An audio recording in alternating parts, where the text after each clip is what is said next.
times. Nodirbek Abdusattorov looking to unseat him and grab 5th place for himself. Yeah, it does feel like Hikaru has stepped up. At least he's been closing things out. He's been getting advantages all week, but only in the last few days has he been able to capitalize on those. And again, shout out to Dania before predicting another opening that has indeed appeared. Pawn to d4 met by this Caro-Kann-esque move, aiming simply to support a pawn challenge in the center. And this is where Dania said the most natural move for white is to push forward, establish a duo here. And again, there would soon be a dilemma for Hikaru. He's just mulling things over here in advance, whether to trade off, simplify things there, fix the structure, or whether to step forward, be extra ambitious, and gain extra space, clamp down in the middle.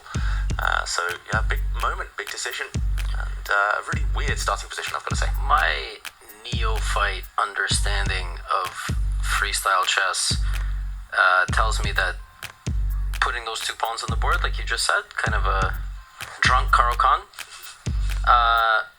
and white advancing in the center should be good for white. But is it so simple? Like, what would black do from here? I really don't like playing with a lack of space, and almost every game I've gotten in online games against strong players, and when they have this clamp, I generally end up in a really bad position. So what would black do here?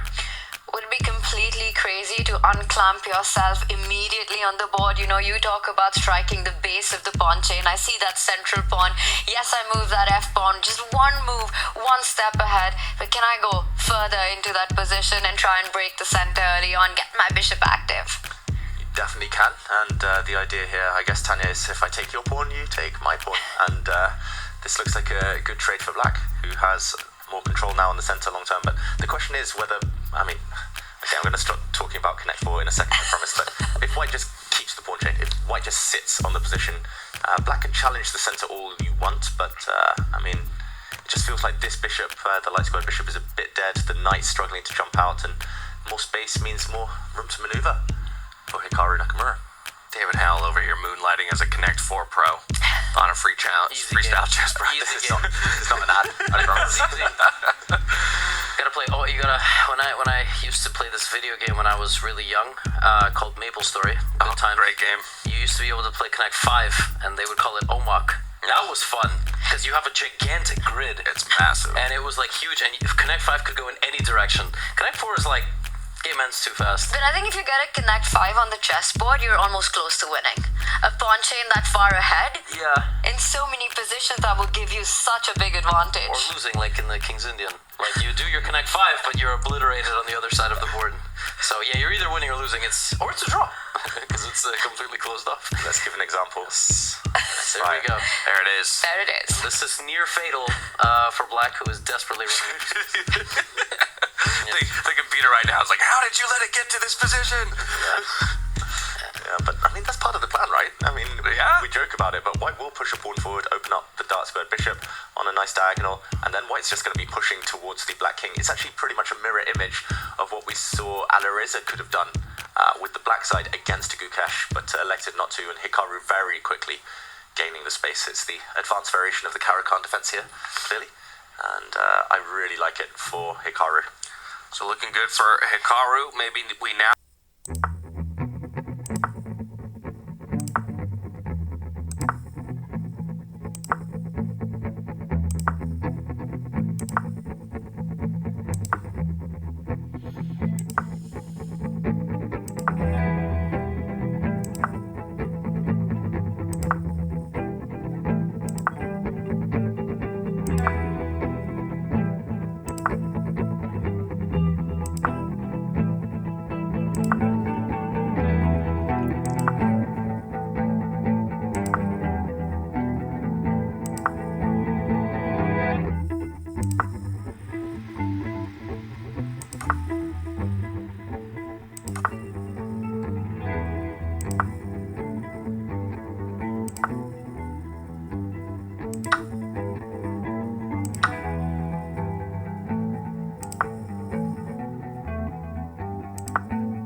Is that what we think it is? Like, it's very rare. Quit at the peak? Yeah, right? Because, I mean, losing in chess is so different maybe than losing in another individual sport. Like, even in tennis, you're going to see guys sort of not finish in the top, have an injury, and then ultimately retire.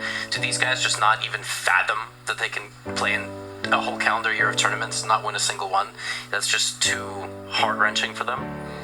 Yeah, that's interesting, because you'd almost think it'd be the other way around, almost, right? Where it's like that I would feel like it'd be tougher to let go of a game that is so centered around my mental ability, right? Because that feels like it'd be a harder thing, to almost come to terms with, that I am not mentally, as in it as I maybe once was, where it might be easier, to your point, Levy, to say, well, my body just can't do the things that it used to be able to do, right? That seems to maybe be almost an easier understanding, and yet it works in opposition to at least what I feel like would be the decision maker. Yeah, in physical sports, it's so much more tangible, right? You can see that the fitness level or the stamina perhaps is not where it used to be, but for a cerebral game like chess, it's perhaps harder. And maybe, yes, there's really something to it, because to Magnus's point, he didn't retire from chess, he just walked away from classical chess, right? He still plays pretty actively, maybe not as much as in classical time formats as he used to, but he's still up there. I feel really bad when I see this happen, and I feel a bit sad, because there have been so many great moments that they've given to the chess world, these titans have. So I hope Hikaru still has more fight left in him. I'd love to see him fight for the World Championship one day. And you make a good point. There was a lot of drama, and I want to throw it back to the chess, because a lot of stuff is happening. For example, if we cut to the Sindarov board,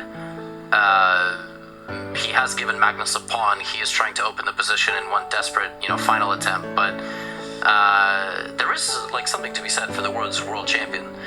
Like, it's a big deal, and the world watches. It doesn't matter if it's Gukesh and Ding, or Ding and Nepo, or Magnus. It was definitely bigger when it was Magnus, but at the end of the day, world champion is world champion. Like, you can't really get around from those words, and it's a lot of fun when the whole world is watching two people compete for one game and one crown. Yeah, with that in mind, let's jump rather back to some of our top tables here. That third place matchup between Javokir Sindarov and Magnus Carlsen, as Levy just mentioned. Javokir looking for a way to break open the position, and